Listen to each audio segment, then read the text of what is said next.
नमस्कार दोस्तों, आज हम आपको पुषी पूर्णिमा पे सुनी जाने वाली शिव जी की 32 पूर्णिमा कहानी सुनाने जा रहे हैं, जिसे सुनने से सुख सौभाग्य में वृद्धि होती है। सोमवार का व्रत अपने आप में विशेष महत्व रखता है। इससे व्रत को करने से शिव जी की विशेष कृपा प्राप्त होती है। साथ ही चंद्रमा भी मजबूत होता है। घर में धन धान्य की भी वृद्धि होती है। तो चलिए कहानी शुरू करते हैं। किसी नगर में एक व्यापारी रहता था। उसके पास धन धान्य तो बहुत था। वह व्यापारी बहुत अच्छे आचरण वाला व्यक्ति था। वह नित्य नियम से शिव जी की उपासना पूजा किया करता था, परंतु उसके कोई संतान नहीं थी। इस कारण वह सोमवार का व्रत पूजन कई सालों से कर रहा था। इससे एक बार माता पार्वती प्रसन्न होकर शिव जी से बोली, हे प्रभु, ये व्यापारी कितने दिनों से आपकी पूजा आराधना व्रत कर रहा है। यह आपका सच्चा भक्त है। आप इसकी मनोकामना अवश्य पूर्ण करें। शिव जी ने मुस्कुरा कर कहा, हे प्रिय, इस संसार में प्राणी जैसा कर्म करता है उसे वैसा ही फल मिलता है।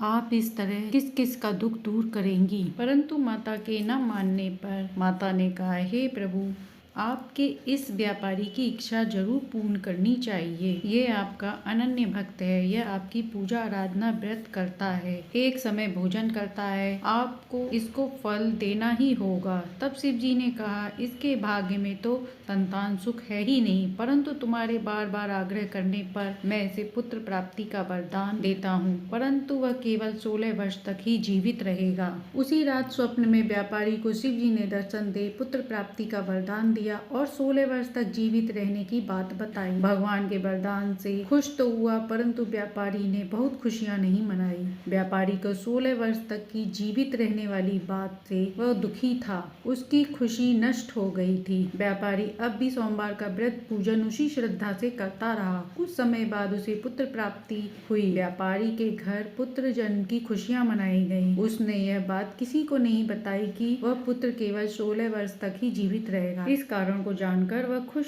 ज्यादा नहीं था। उसने उस बच्चे का नाम अमर रखा। जब वह 12 वर्ष का हुआ तो उसने शिक्षा के लिए काशी भेजने के लिए उसके मामा को बुलाया और कहा कि अमर को शिक्षा प्राप्त कराने के लिए वाराणसी छोड़कर आओ। अमर अपने मामा के साथ चल दिया। रास्ते में ब्राह्मणों को भोजन कराते जा रहा था। वहीं आसपास के नगर के राजा की कन्या का विवाह भी हो रहा था। वर के पिता को यह चिंता थी कि उसका बेटा एक आंख से काना है। राजा को यह बात पता चली तो वह उसे मृत्यु दंड दे देगा। वर के पिता ने अमर को देखा तो उसके मन में विचार आया कि क्यों न इस लड़के से विवाह कार्य करवा कर राजकुमारी से विवाह करवा दे। विवाह के बाद इसे धन देकर हटा देगा और अपने बेटे के साथ राजकुमारी को अपने नगर ले जाऊंगा। वर के पिता ने इस बात के लिए उसके मामा से बात की तो मामा ने धन के लालच में अपने भांजे का विवाह कराने की हामी भर दी। थोड़ी देर में विवाह संपन्न हो गया। राजकुमारी चंद्रिका से विवाह होने के बाद अमर उसे सच बता देता है कि राजकुमारी चंद्रिका, आपका विवाह मेरे साथ हुआ था। मैं वाराणसी पढ़ने जा रहा हूँ। अब तुम्हें जिसके साथ भेजा जाएगा वह एक आंख से काना है। राजकुमारी ने जब यह सुना तो उसने काने लड़के के साथ जाने से मना कर दिया।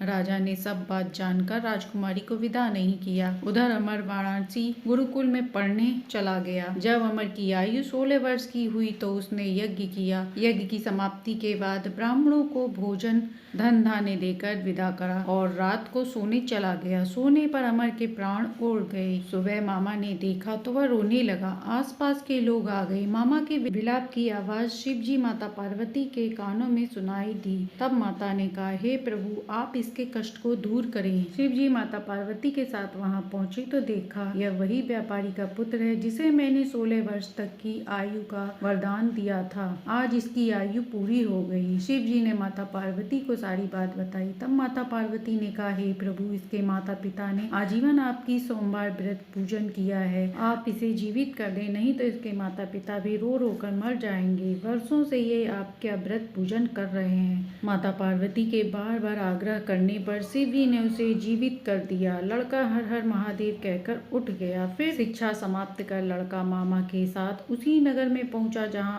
अमर का विवाह हुआ था। वहां उसने यज्ञ का आयोजन किया। वहीं से राजा गुजर रहे थे। उन्होंने अमर को पहचान लिया। यज्ञ समाप्त होने पर राजा मामा व अमर को महल में ले गए।